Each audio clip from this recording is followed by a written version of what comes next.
Le quart d'heure du crime avec Issa Marzouri.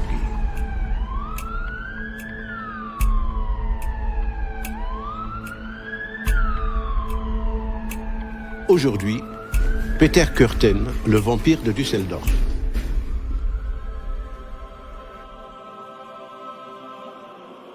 Le 25 mai 1913, Peter Kürten, âgé de 30 ans, rôde dans le quartier de Mülheim, dans la banlieue de Cologne, à la recherche d'une occasion de cambriolage. Un café allait fermer, dont le couple de propriétaires était occupé, lui à la caisse, elle à la vaisselle. La porte ouverte mène à l'étage. Kürten s'y glisse sans être vu par les patrons. Il se met à explorer le logement vide, mais il aperçoit brusquement une fille de 9 ans qui le regarde. Il saute alors sur elle et de peur de la voir crier, il l'égorge. Il redescend ensuite l'escalier et court vers la gare où il prend le premier train pour Düsseldorf.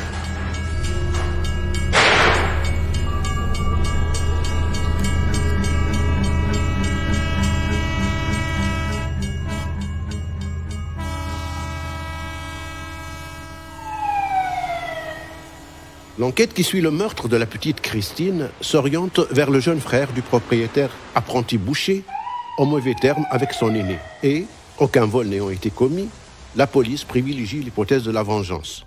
Mais on est obligé de relâcher le suspect, car il n'y a aucune preuve contre lui. Le meurtre de la petite Christine inaugure la carrière peu enviable de Peter Kürten, qui sera connu par le surnom du vampire de Düsseldorf, celui qui sera aussi le premier dans l'histoire du crime pour qui on inventera l'expression « tueur en série ».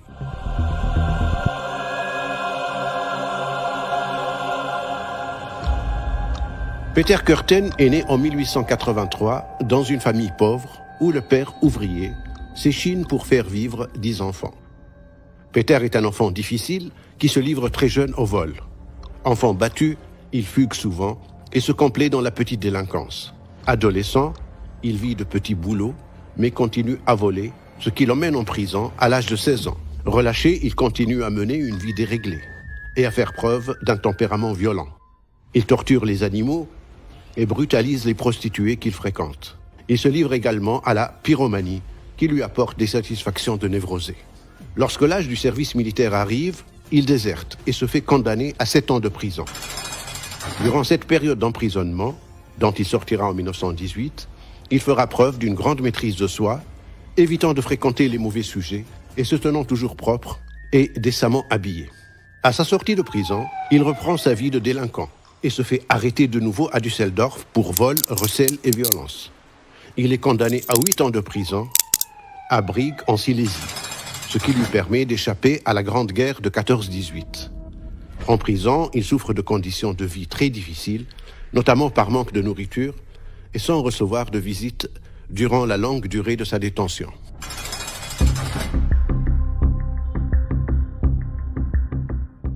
À sa sortie en 1921, il s'installe chez une de ses sœurs à Eltenburg en Thuringe. C'est dans cette ville qu'il fait la connaissance de sa future femme, Augusta Scharf, issue d'un milieu relativement favorisé par rapport au sien, mais ayant comme lui subi la prison pour avoir abattu à coups de revolver son fiancé, qui lui a annoncé de la quitter pour une autre. Il l'épouse en 1923.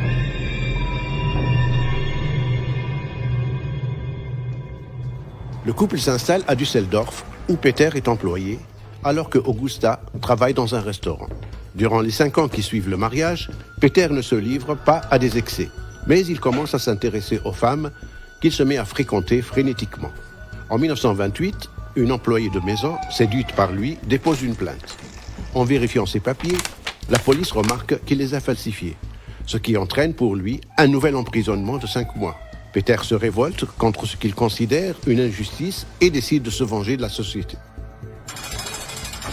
À sa libération, début février 1929, il s'acharne sur une passante âgée de 55 ans en lui assénant 18 coups de ciseaux.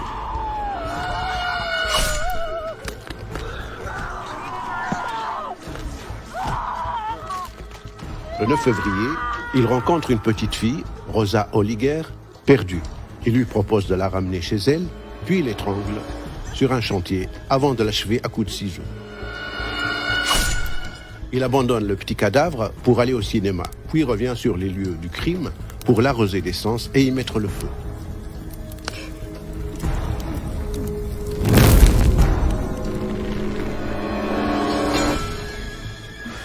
Le 12 février 1929, Peter Kürten tue un ouvrier, Rudolf Schenn, de plusieurs coups de couteau. Le 11 août, il séduit une jeune femme, Maria Alser, l'entraîne dans les bois, où il l'assassine à coups de ciseaux avant de se mettre à boire son sang. Profitant d'une kermesse donnée dans le quartier de Lierenfeld, dans la nuit du 20 au 21 août 1929, il agresse 2 jeunes filles et un vieillard sans réussir à les tuer. 3 jours plus tard, il se rend à une autre kermesse, dans un autre quartier, où il réussit à éloigner 2 petites filles, Gertrude Hambach, âgée seulement de 5 ans, et Louise Lenzen, de 13 ans. On retrouvera leurs cadavres exsangues le lendemain, près du lieu où la kermesse a eu lieu.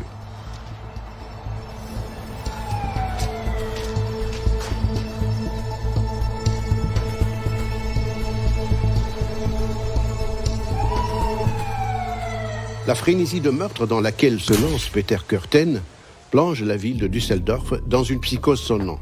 Les autorités décident alors de faire venir une équipe d'enquêteurs de la police criminelle berlinoise. On n'arrive pas à déterminer le profil du criminel, car ses modes opératoires sont très variés.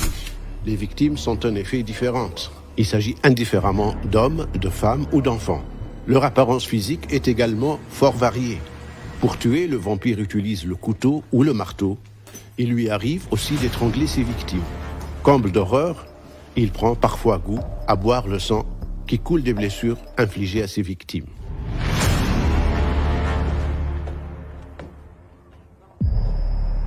Devant cette variété de méthodes et de profils, la police n'a pas su où donner de la tête et a longtemps pensé à plusieurs coupables.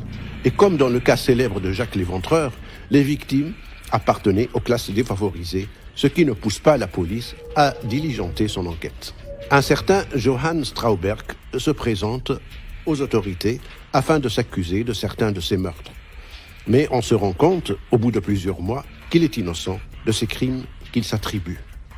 Le 25 août, Kürten attaque à Oberkassel Gertrude Schult, âgée de 26 ans, mais il s'enfuit avant de la tuer, car des passants se sont rapprochés. La police cherche à obtenir le portrait robot du meurtrier, mais le témoignage de Gertrude est vague, voire fantaisiste.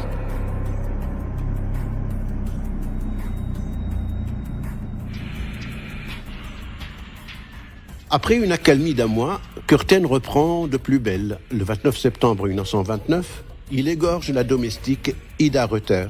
Le 11 octobre, il attaque Elisabeth Dorier, qui meurt quelques heures après avoir été horriblement tailladée au couteau. Le 25 octobre, 2 prostituées, Hubertine Meurer et Clara Wonders, sont attaquées mais survivront. Le 7 novembre 1929, il emmène une petite fille confiante, Gertrude Albermann, dans un terrain vague avant de l'assassiner. La petite Gertrude sera la dernière victime du vampire. À partir de cette date, Peter Kürten ne tue plus, mais reprend une vie dissolue de séducteur. Amenant une bonne, Maria Sudlich, dans son logement, il la traite avec brutalité, comme à son habitude avec les femmes qu'il a connues. Il lui avoue, pour se vanter, « Le vampire que recherche toute la ville, c'est moi. Mais n'en dis pas un mot à personne ou je te coupe le cou. » Le reste est dû au hasard et à un concours de circonstances inouï. Car si Maria ne s'adresse pas à la police, elle écrit à une amie pour lui révéler ce qui s'est passé dans la mansarde de Kürten. Ayant mal écrit l'adresse sur l'enveloppe, les employés de la poste ouvrent la lettre et découvrent son contenu et la portent à la police. Sans conviction, la police retrouve Maria, qui lui indique le logement de Kürten. Ne le trouvant pas chez lui, on lui laisse une convocation. À son retour, comprenant qu'on est enfin sur ses traces, Kürten avoue ses crimes à sa femme, qui n'était nullement au courant de cette dimension criminelle de la vie de son mari. Il la quitte ensuite, déclarant qu'il va se suicider. Il est arrêté le 25 mai 1930. Lors de son interrogatoire, il avoue avoir commis plus de 80 assassinats. L'enquête retiendra 9 meurtres et une vingtaine d'agressions, sûres.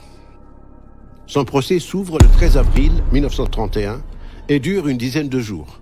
Les psychiatres reconnaissent sa responsabilité pénale, ce qu'il confirme lui-même en déclarant « Les crimes que j'ai commis sont si atroces Ils me font tellement honte que je n'ose pas les excuser, de quelque manière que ce soit. Les experts n'ont pas à perdre leur temps avec moi. J'ai mon libre arbitre, comme tout un chacun. Je sais bien que c'est la peine de mort qui m'attend, je ne m'en plains pas. Le jury rend son verdict et le tribunal condamne le vampire à être guillotiné. Curten se fait assister par le père Albrecht, l'aumônier qu'il a connu dans sa prison de Düsseldorf. Après avoir écrit des lettres de repentir adressées à sa femme et aux familles de ses victimes, il est guillotiné le 2 juillet 1931 à Cologne. À son bureau, il dira « Dites-moi quand ma tête aura été coupée. Pourrais-je toujours entendre, au moins un instant, le bruit de mon sang jaillissant de mon cou ? Ce serait le dernier des plaisirs. » Quelques mois après l'exécution du vampire de Düsseldorf, le grand cinéaste allemand Fritz Lang réalise son célèbre film « M le maudit », librement inspiré de la vie de Peter Kürten.